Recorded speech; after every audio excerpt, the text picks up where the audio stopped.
भाइ यहाँ न त्यो सुकाएको नउम्रेको पनि देखाउनु पर्यो नि र अनुसन्धान कसरी गरिरहेछ भन्ने कुरो थाहा हुन्छ सक्ने उता के बिउ सुकाएको नउम्रेको सुकाएको उम्रेको यी सुकाएको बल्लाई यहाँ एउटा दुईटा तीनटा चारटा पाँचवटा उम्रिने छवटा भर्खर निक्लिनेछ यहाँदेखि यता नसुकाएको छरेको उइदिन लिएर सफा गरेर यहाँदेखि यता केही टाइम सुकाएर घाममा होइन कि त्यत्तिकै स्यालमा सुकाएर छरेको यति राम्रो भयो भन्दाखेरि योलाई केही त सुक्नै पर्ने छ भन्ने यसले बतायो अनुभव आफूलाई हजुर यो लट्सललाई कुन वनबाट ल्याउनु भएको हाम्रै रेसेपात्रबाट रेसेपात्रमा चाहिँ टन्नै छ बिरुवा पनि अहिले यस्तो मसिनी ससाना बिरुवा पनि बेसमारी आएको छ आई एम भेरी ह्याप्पी यो चिटे चाहिँ उता एउटा बुटा थियो अनि त्यही त्यो पोलिब्यागमा आफै आएर यसरी बस्यो यो लोडसल्ला कति छ भन्ने कुरो चाहिँ जङ्गलमा यो चाहिँ गर्नु बाँकी छ मैले सोच गरिरहेको छु कि यसलाई पुरै नम्बरिङ दिएर गर्ने केही त नम्बरिङ गरिसकेको छ नम्बरिङ दिएर गर्ने चाहिँ सोचमा छु यसमा यति उम्रिनलाई कति बिउ राख्नुभयो त यो 800 भन्दा बढी छ सर यहाँ दाना कति निक्लिँदो रहेछ भनेर मैले चाहिँ त्यसको सिम्ठा गिनेरै छ सिम्ठा होइन सर सानो सानो मसिनो फुट 800 भन्दा बढी दाना राखेको यति निस्केछ 300 त होला सर यता निक्लिँदैछ भर्खर यो कति पटक भयो यो चाहिँ कतिौं पटक हो यो लोडसल्लाको बिरुवा उत्पादनको लागि पहिलो दोस्रो तेस्रो चौथो यो तेस्रो पटक पहिला भेटाइएन कम मात्रा ल्याएर त्यहाँ ठुल्ठुलै हल्सिसक्यो रे दुई पटक त्यहाँ ओरेपछि फेरि यो विशेषज्ञ आउनु भएको थियो उसबाट काठमाडौँबाट वनस्पति विशेषज्ञ डाक्टर वीरेन्द्र मल उहाँले बालोको बेटमा अनुसन्धान गर्नुहोस् भन्नुभयो बालोको बेटमा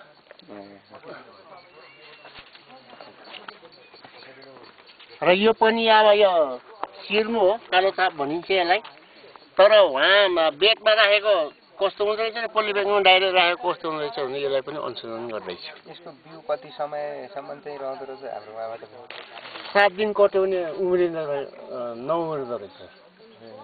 टिपेर ल्याएर चाहिँ 7 दिन कट्यो भने यो गयो ऊ त्यहाँ मैले बताएँ नि सापको 7 दिन कटेको उम्रेन थियो 7 दिनभन्दा पहिले छरेको चाहिँ राम्रो उम्रियो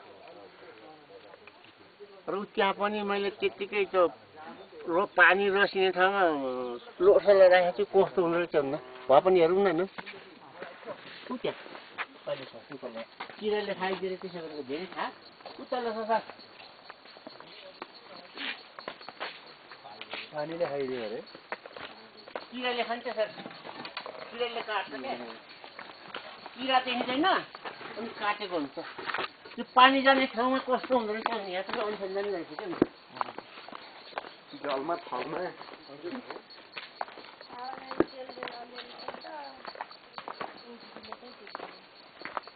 फेरि यो दबाई यो सर अहिले जडीबुटी पनि दिन्छु यहाँ पनि यो हामीले लुगा धुँदा हात धुँदा अनि चाहिँ यहाँ पानी आउँछ सर अनि ऐपछि बन्द हुन्छ यहाँ पनि यो बोझो त होइन यो हजुर यहाँ पनि निक्ल्यो यहाँ पनि सुरुवात भयो यो पनि अनुसन्धान गर्दैछु क्या यो आफै निस्क्यो कि लिएर राख्नुभयो लिएर राखेको मैले विचारको लागि यहाँ कस्तो हुँदो रहेछ भनेर यहाँ पनि अनुसन्धान गर्छु यो चाहिँ जडीबुटी पनि दिन्छु मैले त्यस कारणले अरू पनि छ हजुर कटिङको हो यो कटिङको हो तर मैले यो यसरी पाखोमा राख्दा पनि यो हुँदो रहेछ कि नहुँदो रहेछ भन्ने चाहिँ मेरो अनुसन्धान म आफै उमारेको यी सबै यिनीहरू सबै आफै उमारेरै लगाउँदैछु घाँसको बुटहरू अब त बिरुवा देखे पनि माया लाग्ने चाहिँ भयो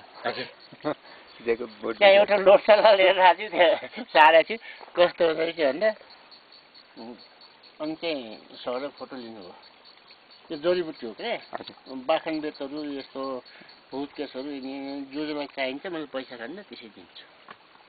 2-3 जनाको नि मेरो बेलाको पत्री फालिसक्यो बस्नु लागि त्यहाँ छ अहिले देखाउँछु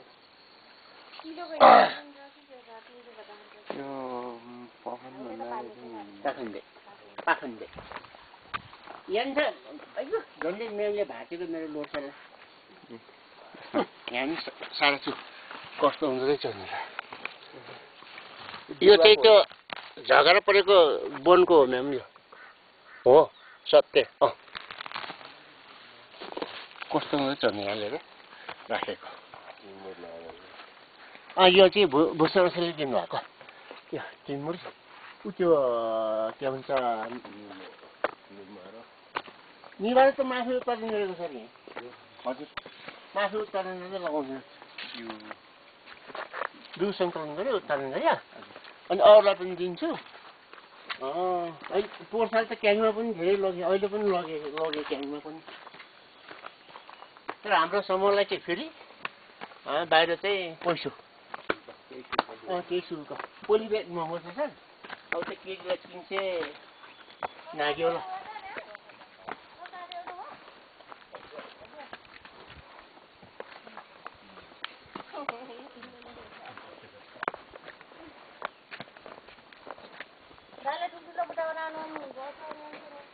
सत्तर मैले बनाएको छैन हो 3 छोरासम्म ल्याए उम्रिन दाना सङ्कलन गरेर उमार्नु सकेन तेल खा सत्तहरू यहाँ त एकदम बढी छ उता यो सिरमा त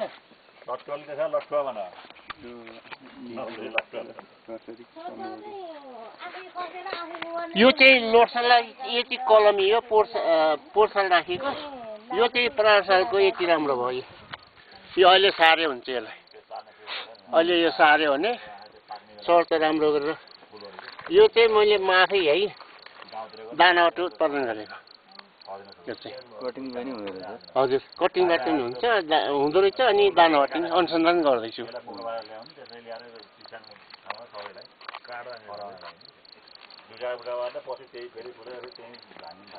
यी सर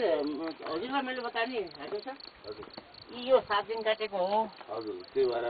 यो निक्लेन एउटा निक्ल्दैछ यो 7 दिन भन्दा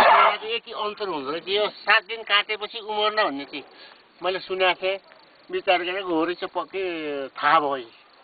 यो चाहिँ 7 दिन नकाटेको यति राम्रो भयो तिनीहरू त्यति राम्रो उम्रेछ 7 दिन नकाटेको यो 7 दिन काटेको चाहिँ यस्तो छ this one very good this one very bad